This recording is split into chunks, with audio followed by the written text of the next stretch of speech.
আসসালামু আলাইকুম। আপনি সবাই কেমন আছেন? আমিও আল্লাহর রহমতে ভালো আছি। আমার ভিডিওটি কাছে কিংবা দূরে, দেশ কিংবা দেশের বাহিরে যারা দেখছেন তাদেরকে অসংখ্য ধন্যবাদ। এদিকে দেখেন আমকুটুরের শাক, পালং শাক নিয়ে আসছে ভাইয়ে। তো এই যে শাকগুলো ঘরে রেখে এখন চলে গেলাম আমার চাচা শ্বশুরের বাড়িতে। খুবই সুন্দর করে বাড়িটার ভিতরে ফল গাছ লাগিয়ে রেখেছে। তো এই চাচা বাড়িতে থাকে না, ঢাকায় থাকে। তো সব ফল গাছ লাগিয়ে রেখেছে আর গেট সিস্টেম করে রেখেছে, এখানে ঢোকা যায় না। তো এখন ছোট চাচা এখানে ঢুকেছে, তো আমিও ভাবলাম যে ফলগুলোর গাছ আমি একটু ভিডিও করে নিই আপনাদের মাঝে শেয়ার করার জন্য। এই যে পেয়ারা গাছটা দেখছেন, খুবই সুন্দর একটা পেয়ারা গাছ। আমি কখনো এরকম পেয়ারা গাছের পাতা দেখি না, এই প্রথম। তো এটা হচ্ছে মনে হচ্ছে এটা করমজা গাছ, বুঝতে পারছি না কি গাছ। আপনাদের জানা থাকলে সবাই কমেন্টের মাধ্যমে জানাবেন। আমার ভিডিওটি যদি ইউটিউব চ্যানেল থেকে দেখে থাকেন প্লিজ সাবস্ক্রাইব করে পাশে থাকবেন। আর পুরাতন আপু ভাইয়াদেরকে অসংখ্য ধন্যবাদ। এটা হচ্ছে লিচু গাছ। আসলে যদি নামগুলা ভুল হয় আপনারা একটু কমেন্টে জানাবেন, সঠিক আমার মনে নেই। এটা হচ্ছে ফুল গাছ, যদি একটু বড় হয় আপনাদের মাঝে শেয়ার করব। তো এই যে চলে আসলাম গাছ দেখে, ফল গাছ। এখন আমার হাঁসগুলোর কাছে চলে আসলাম।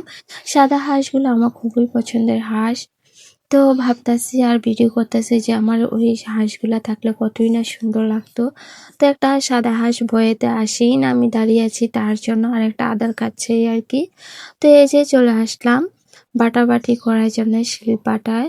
তো এই গরম মশলা বেটে তারপর আজ রান্না করব। এখানে নিয়েছি দারচিনি, এলাচ, জিরা, অনেকগুলো একসাথে নিয়ে নিলাম যেন অনেক দিন যায়। প্রতিনিয়ত বাটাবাটি করতে অত ভালো লাগে না। তো এই যে আমি রান্নাটা বসায় দিলাম। তো এখানে হচ্ছে খিচুড়ি রান্না করব। গরম মশলাটা দিয়ে দিলাম, আদা স্বাদ মতো লবণ দিয়ে দিলাম, তারপর হলুদ গুঁড়া দিয়ে দিলাম, আদা বাটা রসুন বাটা দিয়ে দিলাম। তো নাড়াচাড়া দিয়ে দিব। এদিকে হচ্ছে পেঁয়াজটা ভাজা ভাজা করে পরিমাণ মতো পানি দিয়ে দিলাম, গরম মশলা দিয়ে দিলাম, আদা বাটা রসুন বাটা দিয়ে দিলাম। এই যে গরুর চর্বিগুলো দেখছেন অনেকদিন ধরে ফ্রিজে পড়ে আছে, তো ভাবলাম যে আজ যেহেতু পাতলা খিচুড়ি রান্না করছি, নতুন আলু দিয়ে চর্বিগুলো রান্না করে নিই।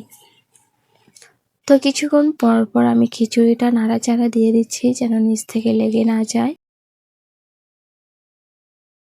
তো দেখেন কত সুন্দর একটা কালার এসে গিয়েছে, ধোঁয়াই পড়ে যাচ্ছে। যখনই ফোনটা নিয়ে একটু ভিডিও করতে নিই তখনই ধোঁয়ার ধোঁয়া, কি বলবো।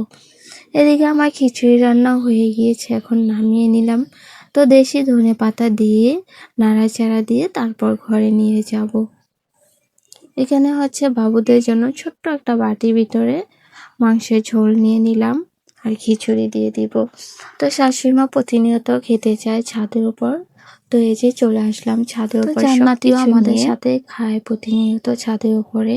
শিবা মায়া শুধু খিচুড়ি খাচ্ছে ঝোলমুল ছাড়া। আজকের ব্লগ ভিডিওটি আপনাদের কাছে কেমন লেগেছে সবাই কমেন্টের মাধ্যমে জানাবেন। আজকের ভিডিও পর্যন্তই, আল্লাহ হাফিজ।